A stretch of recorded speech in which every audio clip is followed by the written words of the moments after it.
Há uma presença de Deus aqui nesse lugar hoje. Meu Deus. Abra sua Bíblia comigo, por gentileza. Livro do profeta Jonas, capítulo 1. Ei, Juliano, me ajuda a pregar hoje, Juliano. Livro do profeta Jonas, capítulo 1, até o verso de número 3. Livro do profeta Jonas, está antes de Apocalipse, depois de Gênesis, vai ficar fácil para vocês acharem. Livro do profeta Jonas, capítulo 1, verso 1 até o verso 3. Diz assim: veio a palavra do Senhor a Jonas, filho de Amitai, dizendo: levanta e vai à grande cidade de Nínive, e clama contra ela, porque a sua malícia subiu até a minha presença. Porém Jonas se levantou para fugir da presença do Senhor para Tarsis, e descendo a Jope, achou um navio que ia para Tarsis. Pagou, pois, a sua passagem e desceu para dentro dele, para ir com eles para Tarsis, para longe da presença do Senhor. Dá uma olhadinha de canto de olho para esse irmão aí, diga assim: ei Jonas, seu fugitivo, Deus vai te achar aqui hoje.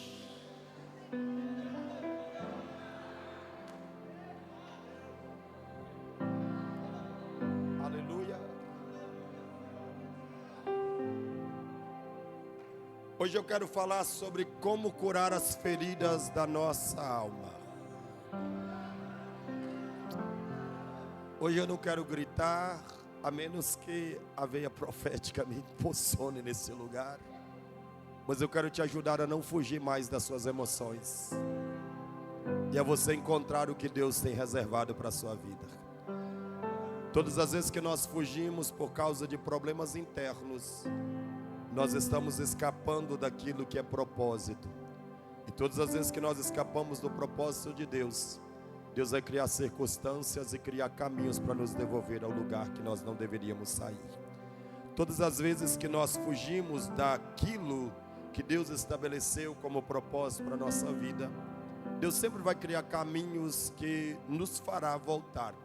Alguns voltarão de uma forma mais tranquila, outros serão quebrados, outros serão amassados, outros serão provados. Mas o certo é que aquilo que Deus marcou não pode escapar das suas mãos.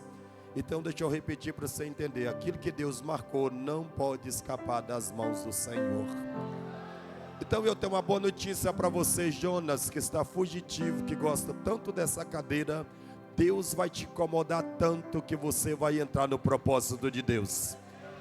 A você, Jonas, que tem fugido do propósito de Deus e dizer: não, mudei para mais de Cristo, porque eu quero uma zona de conforto para mim. Bem-vindo à sua zona de desconforto a partir de hoje, porque hoje Deus vai te tirar dessa cadeira e vai te levar para dentro do centro do propósito de Deus.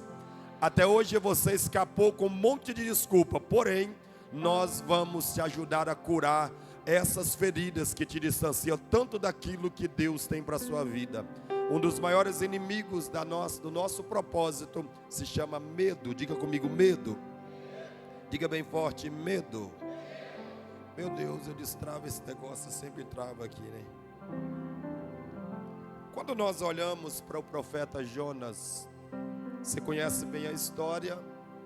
Deus dá uma palavra ao profeta Jonas e diz que ele precisa ir a uma cidade por nome Nínive, e ele precisa levar uma mensagem e uma palavra de Deus para esse lugar. Deus dá uma palavra, Deus dá uma direção, e Deus dá um caminho para que ele possa seguir. Entenda uma coisa, que todas as vezes que Deus estabelecer algo para que você faça, antes que isso seja estabelecido, Deus vai te dar uma palavra com toda a direção e com tudo aquilo pela qual você deve fazer.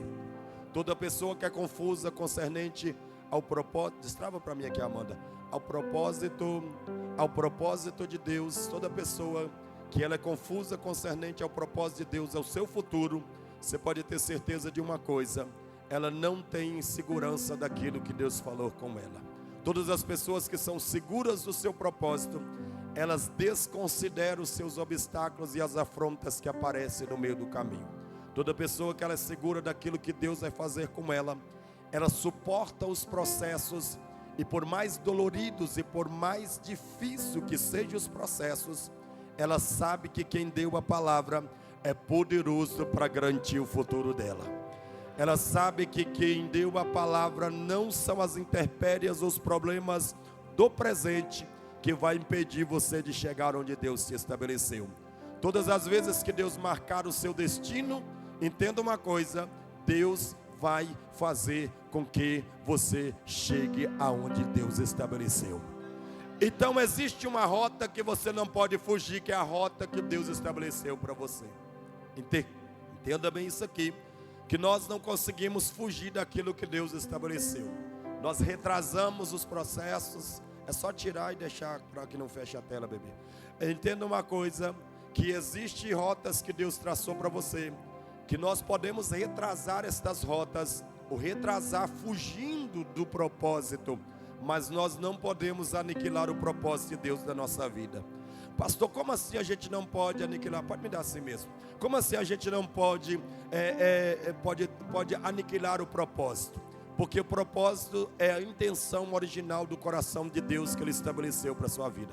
Vou desse lado aqui, que esse lado aqui está mais crente, esse aqui ficou meio calado. Então, propósito, entenda que propósito é a intenção original pela qual Deus estabeleceu todas as coisas. Intencionalmente Deus havia predito na sua mente eterna e no seu propósito, no seu conselho eterno, que você estaria sentado nesse lugar. Intencionalmente Deus sabia que Patrick estaria sentado nessa cadeira. Intencionalmente Deus sabia que Walter estaria nessa cadeira. Intencionalmente Deus sabia que você estaria nessa cadeira, que você estaria em pleno dia 8 de setembro de 2024. Intencionalmente Deus sabia que você estaria aqui. Agora presta atenção, pastor, e se eu não tivesse sentado nessa cadeira aqui hoje, aqui nesse lugar aqui hoje? Significa que você estava fugindo da intenção do propósito de Deus. Mas certo é, se não fosse hoje, dia 8 de setembro, você estaria talvez 8 de setembro de 2025, ou talvez você estaria em 8 de setembro de 2023. Pastor, mas como assim? Significa que tudo que Deus estabeleceu como propósito eterno para você, só pode ficar oculto até que você se encontre com Cristo. Vou repetir. Até que você se encontre com Cristo, tudo pode ficar paralisado. Mas quando você encontrar-se com Jesus, você pode ter certeza, tudo que a eternidade determinou, estabeleceu, vai acontecer na sua vida. Pastor, então o senhor está dizendo que nós somos predestinados para estar aqui? Não, presta atenção, nada contra a doutrina da predestinação. Eu estou dizendo que no conselho eterno de Deus, segundo o que Isaías diz, que no conselho eterno de Deus, Deus sabia que quando você fosse regenerado pela graça salvadora de Cristo, você não teria controle sobre o seu futuro, mas Deus seria o governante de todas as coisas, sobre a tua vida e sobre a tua casa. Então toca nessa pessoa que está do teu lado, toca nessa pessoa e toca nela, diga assim: antes de conhecer a Jesus, você andava do jeito que você queria, mas depois que você encontrou com Cristo, você deixou de ter governo sobre a sua vida. Se eu fosse numa outra igreja, dava mais glória a Deus, né? Então presta atenção, nós temos um profeta que é fujão, que está fugindo. Jonas, ele não aceita o propósito. E se você olhar, Jonas, ele tem uma mensagem. A mensagem de Deus é o seguinte: você vai para a cidade de Nínive, porque eu tenho uma palavra, um peso de uma palavra para aquele lugar. Eu quero que você vá a esse lugar, porque a sua malícia, os seus pecados, a sua imundícia já subiu mal, está cheirando mal as minhas narinas. Eu estou vendo os conflitos, ou seja, essa cidade, ela já está tão maliciosa que ela já está me encomendando. Então você vai com uma palavra, porque eu quero trazer uma palavra de juízo para aquele lugar. Quando Jonas recebe a palavra, sabe o que vai acontecer? Jonas não vai cumprir o protocolo de Deus. Diga por quê? Jonas não vai cumprir o protocolo de Deus, para você ter ideia. Por que ele não vai? Porque Jonas tem um problema com a cidade de Nínive. Qual o problema que Jonas tem? É que Jonas sabe que se ele for nessa cidade, Deus vai restituir aquela cidade. Preste bem atenção nesse aqui. Jonas sabe que o Deus a quem ele serve, ele é sempre compassivo, um Deus de compaixão e misericórdia. Por que Jonas não quer ir? Porque dentro do coração de Jonas existe uma ferida. Existe uma ferida que está no centro das suas emoções, que está na sua alma. Pastor, como que ferida tem essa? Porque uma pessoa que escuta a voz de Deus, mas decide tomar um caminho que não é aquilo que a voz de Deus disse, significa que ele tem problema, em dificuldade com aquilo que Deus estabeleceu para você ter ideia. Seu coração, uma ferida no seu coração, ela tem problema com a direção de Deus. Por que Jonas não quer ir? Diga por quê, pastor. Porque Jonas é ferido com essa cidade. Como assim, pastor? Te explico para você entender melhor.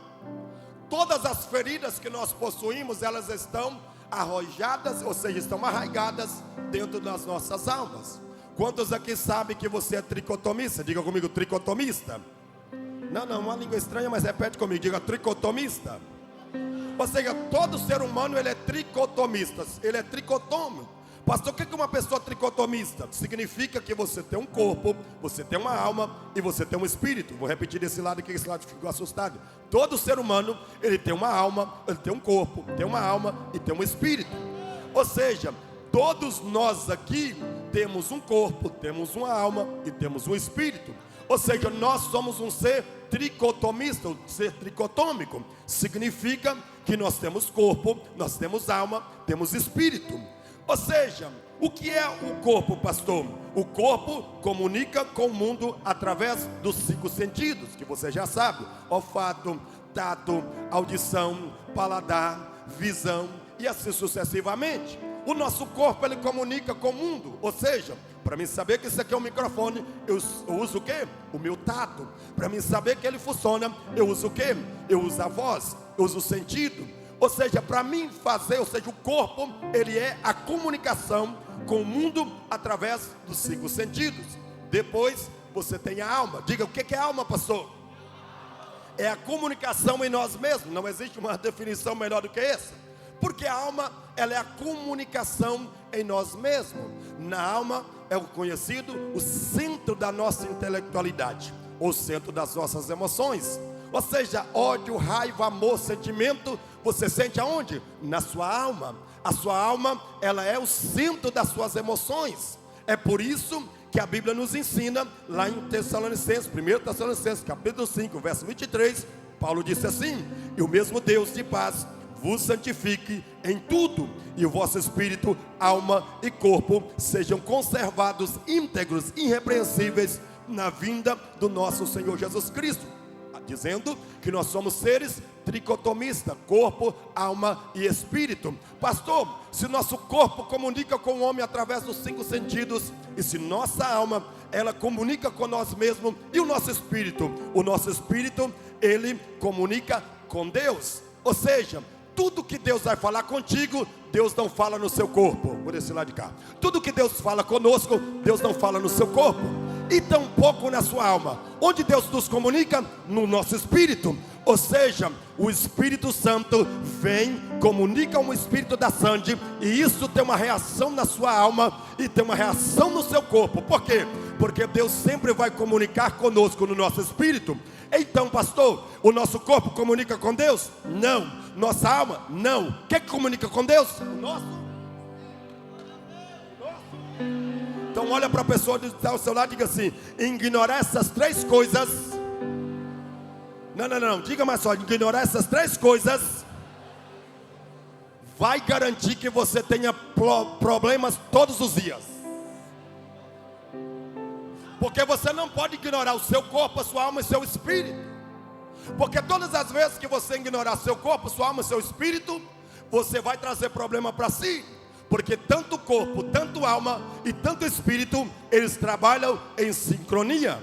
É por isso que Paulo escreveu aos Gálatas capítulo 5, que é uma luta entre corpo e espírito, entre carne e espírito. Por quê que ele está dizendo isso? Significa que ambos devem estar plenamente santificados, devem ser colocados na direção de Deus. Então deixa eu te contar outro segredo.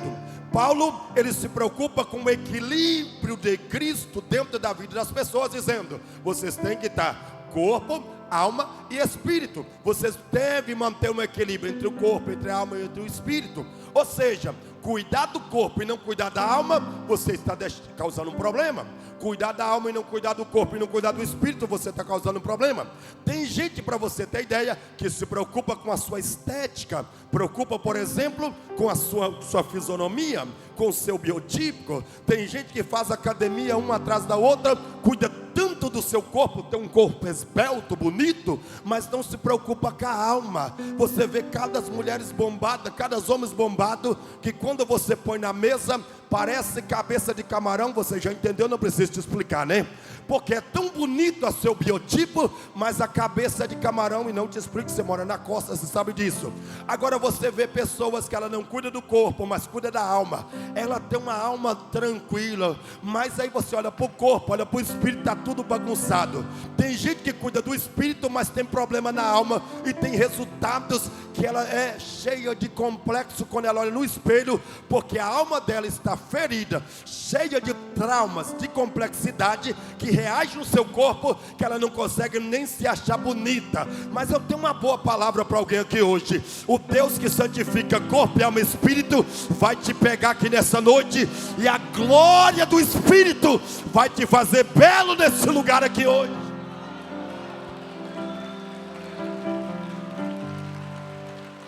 Agora, uma alma saudável é tanto o espírito saudável como o corpo saudável.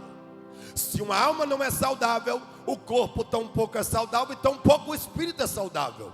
Pastor, mas como assim? Porque se o espírito está triste, se o espírito está sem conexão, sem a informação de Deus para passar para a tua alma e reagir no seu corpo, isso se torna uma coisa difícil. É por isso que a Bíblia sempre manda você cuidar da sua alma. Tem alguém aí? Eu estou sozinho aqui. É por isso que a Bíblia manda sempre você cuidar da alma. Escute uma coisa para você ter ideia, se você estiver no culto agora, claro, né? Escute uma coisa, a alma é tão importante para você ter ideia, porque se a alma está tranquila, está curada, possivelmente você terá linha direta com o céu para ouvir a voz de Deus, e você terá uma vida saudável. Por quê? Porque a alma batida, ela torna todo o seu corpo e a reação do seu corpo e do seu espírito totalmente desconstruído daquilo que Deus quer. Mas é por isso que a Bíblia sempre preocupa com a alma. Quer ver uma coisa? Na terceira carta de João, capítulo 1, e no verso 3, ou melhor, verso 2, João está dizendo ao seu amigo, ao amado, ele está dizendo assim a Gaio: olha, amado, desejo que te vá bem em todas estas coisas, e que tenha saúde. Diga comigo, que tenha o quê? Que tenha o quê? Assim como o bem vai a tua. Então olha para quem nasceu lá assim: uma alma sadia, uma alma curada, diga mais forte, uma alma curada é garantia de que tudo que Deus te prometeu, você vai administrar com boa saúde e com bom prazer aquilo que Deus te prometeu. Agora, o que são feridas da alma? Diga para mim, pastor, o que são feridas da alma? Meu Deus, eu ouvi só meia dúzia de gente. Você está aí, crente? Me empolga, porque eu ainda tenho 25 minutos para pregar aqui e dá lugar daqui a pouco, tá? Diga, o que são feridas da alma, pastor? São marcas deixadas por impactos emocionais. Toda ferida da alma é causada por impactos. Qualquer impacto que nós sofremos na nossa vida ou na nossa história de vida vai deixar algumas marcas na nossa vida. São impactos emocionais, deixados. Todo impacto emocional deixa uma marca e uma memória boa ou traumática, para você ter ideia. Ou seja, por exemplo, para você ter ideia, pelo menos há 5 coisas, presta atenção aqui, há 5 coisas, diga comigo, 5 coisas. Há 5 coisas ou 5 feridas que acarreta as nossas emoções, que são mais comuns. Diga assim comigo: rejeição, abandono, humilhação, traição, injustiça. Essas 5 feridas emocionais, elas são comuns no cotidiano de uma vida.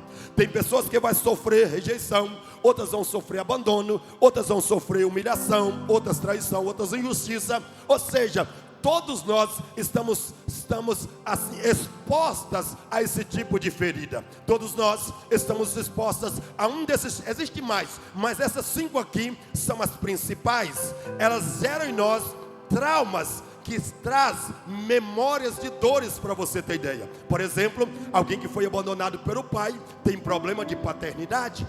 Toda vez que ele escuta a palavra paternidade, isso é um confronto na sua alma. Por exemplo, alguém que foi humilhado na escola, alguém que foi confrontado na escola, foi humilhado, chamado de patinho feio, foi chamado de muitas coisas, perna torta, cabeça grande. Hoje não pode, porque tudo hoje é bullying, mas na nossa época chamava de cabeção, pé quadrado e um monte de coisa. Mas para alguns leva isso na esportiva, mas para outros esse sentido de humilhação pode acarretar feridas que são para sempre, até que ele se encontre com a graça de Cristo e ele seja polido pela presença do Espírito e pelo propósito de Deus. Todo impacto emocional deixa marcas boas ou memórias traumáticas. Por exemplo, uma criança, quando ela completa 15 anos de idade, toda menina quando completa 15 anos, o que é o sonho de uma menina quando ela completa 15 anos? Ela quer festa de quê?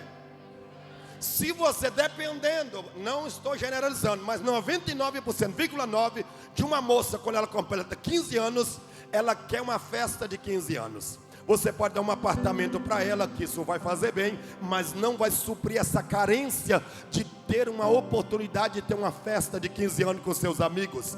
Isso, se for bem feito, pode trazer marcas positivas ou memórias boas ou traumáticas. Por quê? Porque se não colocar isso, ela vai ver que todos os seus amiguinhos ou todas as suas amiguinhas vai ter uma festa, mas ela não teve. Isso vai ficar marcado na mente dela. Pequenas atitudes que você toma, pequenos detalhes que você faz na vida de uma pessoa, pode trazer memórias boas, como pode trazer memórias de dores. Agora escute uma coisa: o problema é quando vemos a vida através das lentes da nossa ferida, para você ter ideia. Aqui está o grande problema, porque as feridas da alma é a forma como nós vemos as feridas da nossa alma. Da maneira que nós olhamos para as lentes da nossa ferida, é que nós vamos lidar com elas. Alguns têm dificuldade de lidar com as feridas. Alguém, quando chega um ponto que dá um rasgar, vamos dizer assim, rasga a sua alma e essas emoções afloram. Alguns olham para a lente dessas feridas, outros se sentem tão traumatizados que eles se pegam a dor dos seus traumas e eles começam a criar um espírito de autocomiseração. Porque tudo de bom que você falar que eles não vai funcionar. Quer ver um exemplo disso? Lembra quando Davi assume o trono de Israel? Se não me falha a memória, está em 2 Samuel capítulo 9. Lembra quando Davi, ele se assenta no trono e ele faz um jantar e diz assim: porventura não há alguém da casa de Saul, de Jonatas, para que eu use de misericórdia, para que eu use de compaixão? Aí Ziba levantou e disse assim: olha, tem alguém, o nome dele é Mefibosete, então me traga. Só que tem um problema, ele tem as pernas atrofiadas, ele é coxo, ele caiu do colo da sua ama quando tinha 5 anos de idade, ficou com trauma, está em Lodebar, terra de desespero, terra de angústia. Só que Davi diz assim: manda buscá-lo, que eu quero usar de misericórdia para com ele. Só que quando mandou buscar, sabe o que ele disse? Quem sou eu? Eu sou um pobre, eu sou um coitado. Por quê? Porque ele está olhando para as lentes da sua ferida como alguém indigno de ser alcançado pelo favor. Alguém que olha para as lentes da sua ferida como uma dor que te aprisiona, que te amarra, que te impede para o seu futuro. As lentes da sua ferida pode fazer você tomar uma atitude de levantar desse mar de ferida, como também pode te aprisionar e acorrentar para sempre. Mas eu tenho uma palavra para alguém aqui nessa noite: Deus vai cortar os laços da ferida na tua alma. Deus vai cortar, vou repetir de novo: Deus vai cortar as feridas traumáticas do teu passado. A cura para você nessa casa aqui hoje, a cura, a bálsamo em Gileade.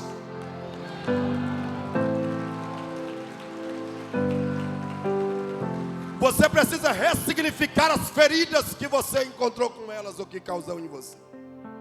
José é o maior exemplo de ressignificação. Ele foi traído, mas não ficou aprisionado às suas feridas. Ele foi machucado, vendido como escravo, jogado numa cisterna, jogado numa casa, foi injustiçado por uma mulher, foi jogado numa prisão. Mas quando José, ele chegou onde Deus havia estabelecido como propósito. Pastor, o que significa a nossa ferida? É propósito. Porque quando você encontra com o teu propósito, você olha para a dor, mas a memória dela não pode ocultar o propósito. Por quê? Porque mais importante do que a dor é o que Deus vai fazer na tua vida. Pega essa palavra, pelo amor de Deus.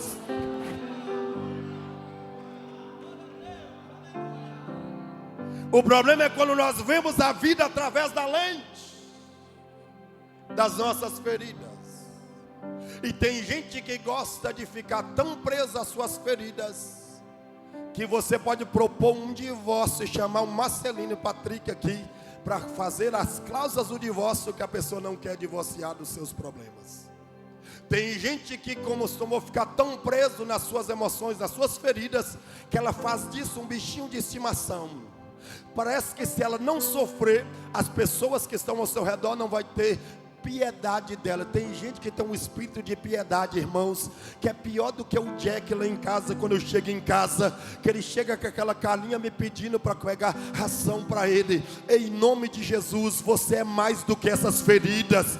Você é mais do que essas feridas, pelo amor de Deus. Não fique preso no passado que Deus já cortou. Não fique preso no relacionamento que não deu certo. Não fique preso. Pastor, mas eu divorciou, mas está de pé ainda. Pastor, a minha família foi destruída, mas você está de pé ainda. Pastor, eu sofri um trauma, mas olha você de pé ainda. Pastor, eu estou machucada, mas olha você de pé. Enquanto a vida, há esperança. Há esperança.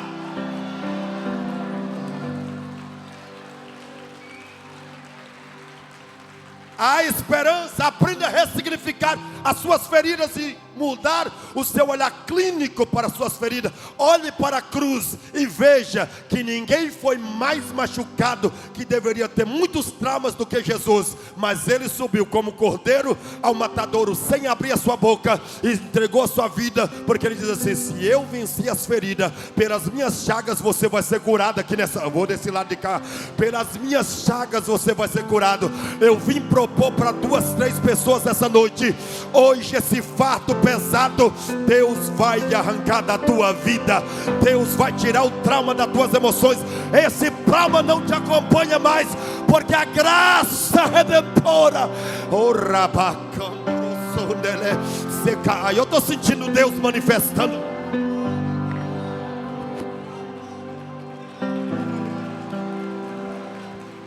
Eu estou sentindo.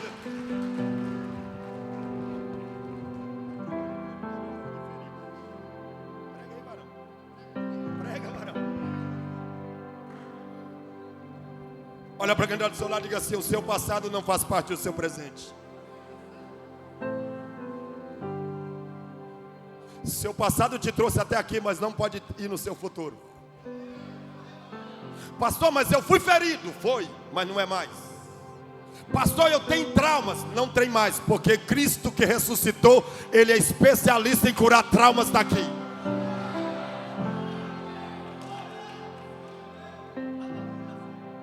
Pastor, eu fui abusada. Posso dizer uma verdade, quem gosta de verdade? Eu tinha 8 anos quando eu fui abusado e estou aqui. E não existe um trauma pior na mente de uma pessoa quando você é abusado, principalmente por aqueles a quem a sua mãe ou seu pai confia. E quando eu descobri isso, deu um colapso na minha cabeça. Meu Deus, eu fui abusado. Isso me deu uma dor tão grande, que quando eu fui me consultar com um psicólogo, me inventaram um monte de coisa. Até que um dia eu ouvi uma palavra e disse assim: você não é resultado dos seus traumas. Não.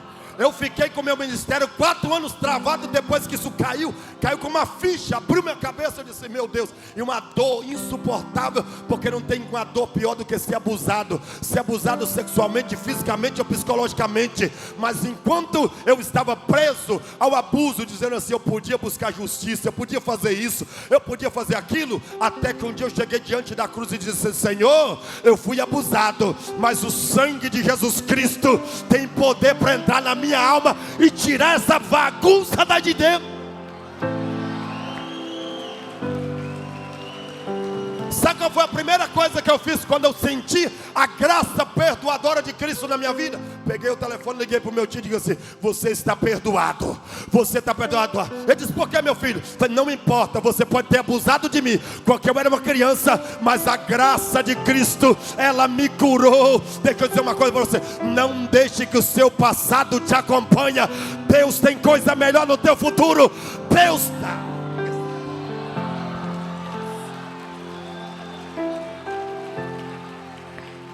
Pastor, mas porque o senhor não sabe que é abuso? Eu sei que é abuso, por isso que eu estou dizendo que você tem capacidade de cortar com esse fardo.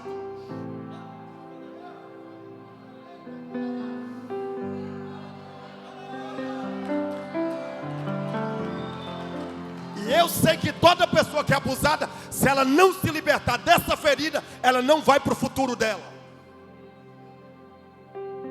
Eu fiquei com a minha vida atrasada, até que eu disse, Senhor, o Senhor não criou trauma nesse corpo aqui. E eu não estou falando só de traumas sexuais, não. De avós que abusam de meninas ou de meninos. Eu não estou falando de trauma só de humilhação psicológica, não. Eu não estou dizendo de qualquer trauma, eu estou dizendo traumas. Traumas são traumas, não me importa o nível do seu grau. Traumas são traumas. E eu sei que isso fica martelando aqui e preso aqui. Martela aqui e preso aqui. Martela aqui e preso aqui.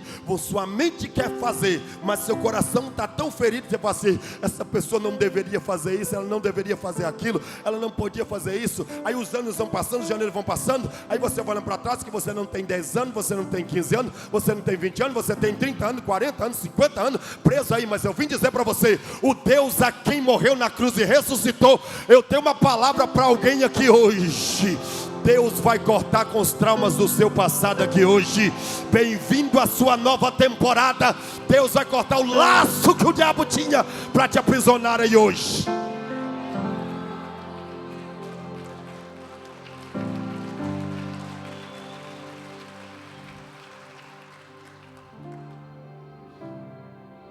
Um dos traumas mais costumeiros, e podemos dizer assim, mais natural, é o trauma da rejeição. Todo trauma, presta atenção, eu queria que você anotasse isso e postasse lá no Instagram e me marcasse. Todo trauma gera uma memória de dor. Isso é fato. Não temos como fugir, não tem como inventar outra coisa. Pastor, eu tenho um trauma, mas não sinto dor. Mentira, toda pessoa que tem um trauma, ela tem uma dor. Porque atrás do trauma está uma dor, atrás da dor está um trauma. Pastor, eu não estou dizendo dor de cabeça, que você veio com dor de cabeça, vai tomar um remédio e depois você vai dormir, apagar e depois acabou a dor. Não, eu estou dizendo dores que você faz tudo e não consegue tirar ela. Toda dor, todo trauma gera uma memória de dor.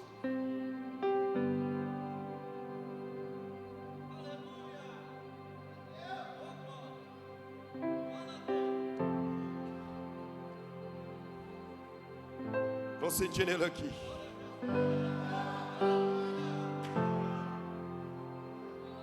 Um dos traumas mais comuns desses 5 que eu falei se chama rejeição. Não tem coisa pior do que a rejeição, irmão. Ser rejeitado. Tem que fazer tudo para ser aceito. Porque nem as pessoas se querem no grupo. Eu já tive essa fase. Que eu queria que todo mundo me aceitasse.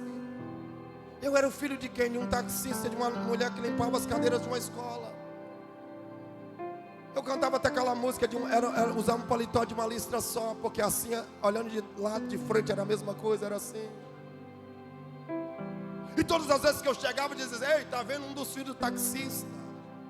Uma das coisas que eu mais gosto de tomar hoje, né, Amanda? Iogurte, Yakult. Porque nós tínhamos um dono da fazenda lá, não vou citar o nome porque já faleceu, mas nós tínhamos um dono da fazenda que os filhos deles tinham dinheiro. Eles levavam aquelas caixas de Yakult que diz, né? Yakult para a escola, tomava, e sabe o que eles faziam? Olhava para mim, para os meus 7 irmãos que estudavam no mesmo horário, e cuspia no negócio e dizia assim: soprou, toma seus lixos.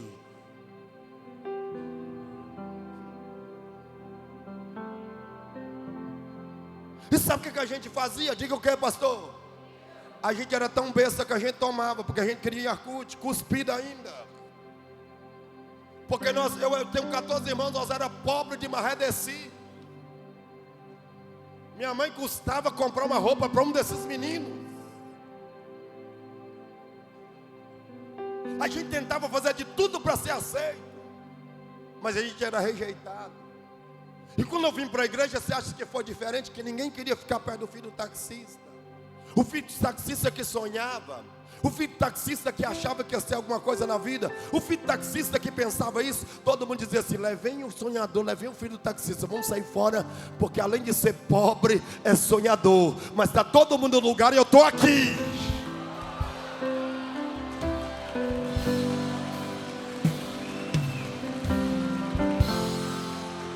Sabe como eu escrevi o meu primeiro livro, Marcas de um Coração Ferido? Meu primeiro livro, Marcas de um Coração Ferido, eu gastei escrevendo na lapiseira, porque nem querer emprestar a caneta para me escrever, não sabia datilografar. Eu usava uma lapiseira que quebrava mais do que que você fazia força, quebrava. E todo mundo dizia assim: deixa ele lá, isso é um patinho feio, isso não vai dar nada na vida, é um sonhador, é um coitado, não existe coisa pior. E eu cresci com isso na cabeça, porque eu tinha problema de relacionamento, porque quando eu me relacionava com as pessoas, ou quando as pessoas se aproximavam de mim, e confesso para você, não tenho esse trauma, mas até hoje eu sou desconfiado como um bom mineiro, porque quando as pessoas começavam a se aproximar de mim, a minha mente dizia assim: estão me aceitando ou estão aproveitando? Estão me aceitando ou estão me aproveitando? Ou estão me rejeitando? Eu fiquei bloqueado muitos anos, porque não existe uma coisa pior do que você ser rejeitado. Rejeitado por pai, rejeitado por amigo, rejeitado por irmãos que deveriam ter a mesma fraternidade, o mesmo amor fraterno. Tem gente que nem senta perto de você aqui na igreja. Deixa eu falar, Jesus. Tem gente que nem senta perto de você aí, porque acha que você é menos do que ele. Mas Deus vai quebrar isso nessa igreja aqui. O tempo da rejeição vai cair nessa casa. Deus vai quebrar a rejeição.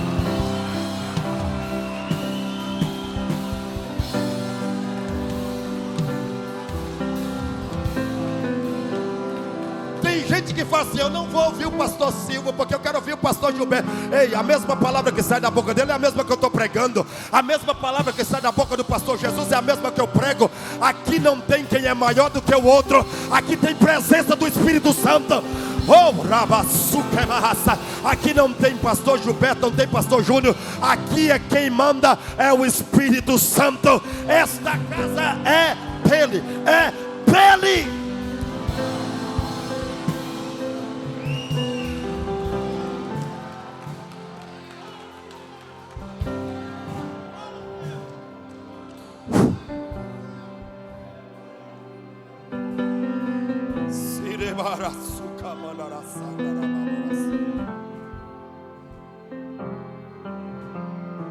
Pastor, estou rejeitado. Fica despreocupado. Pode os homens te rejeitar, mas aquele que deu a vida te achou precioso.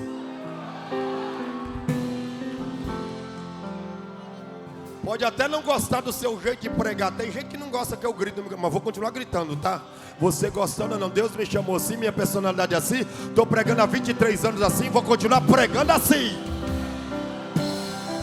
Eu já passei do nível da aceitação. Hoje eu estou no nível da vontade de Deus.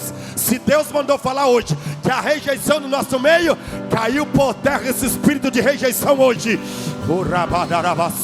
Ai, ai, ai, ai.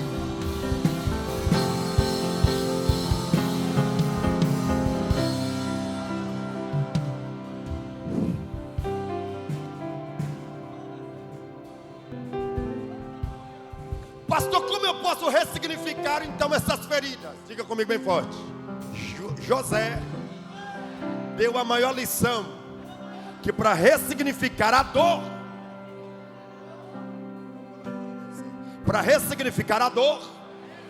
nada melhor do que o propósito.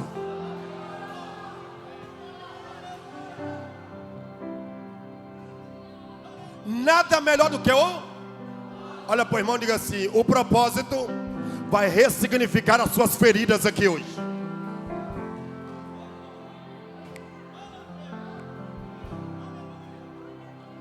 Pastor, como eu suporto a ferida? Ressignificando a dor. Para ressignificar a dor, você ressignifica a dor, sabe como? Descobrindo quem você é de verdade. Eu duvido que você, quando você descobrir quem é você, se seus traumas do passado, se as suas feridas te acompanharão no propósito de Deus. Eu vim dizer para você, pode ter te vendido como escravo, pode ter te machucado, te afrontado, mas há um Deus que ressignifica a tua dor em propósito aqui nessa noite.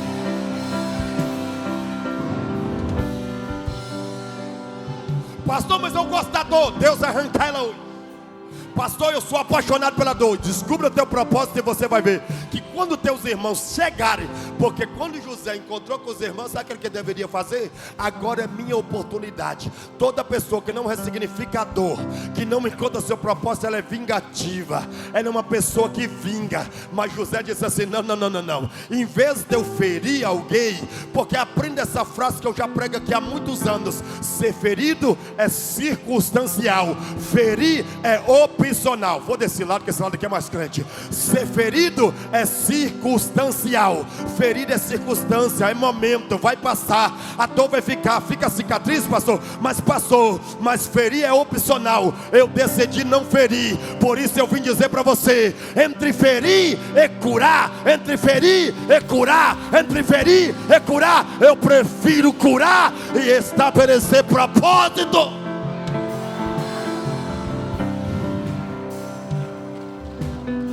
Quem me aguenta mais 5 minutos? Eu paro ou continuo? Continuo ou paro?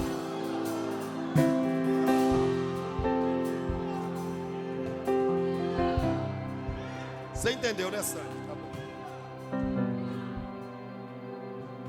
Você precisa ressignificar a dor e a ferida, encontrando seu propósito. Toda pessoa, pastora Daniela, que não encontra seu propósito, ela é uma pessoa acorrentada pela dor e pelas suas feridas traumáticas do passado. Quer ver uma coisa? Quando você encontra teu propósito, as feridas, até mesmo quem bateu na tua cara, não faz nenhum efeito. Lembra da menina do capítulo 5 de 2 Reis? Foi levada como escrava por um general chamado Naamã. General chamado como? Você está fraca aí, eu vou parar então. Foi levada por um general. Quando ele chega lá, sabe o que aconteceu? A menina vai ser escrava na casa. Agora presta atenção aqui. Você acha que para ela ser levada escrava, ele não tinha matado a sua família? Matado seus pais, seus irmãos? Sim ou não? Agora ela é escrava na casa do homem que assassinou a sua própria família. Olha a lição que essa menina vai dar. Porque entre sofrer, aprisionar na dor e cumprir meu propósito, eu vou cumprir meu propósito.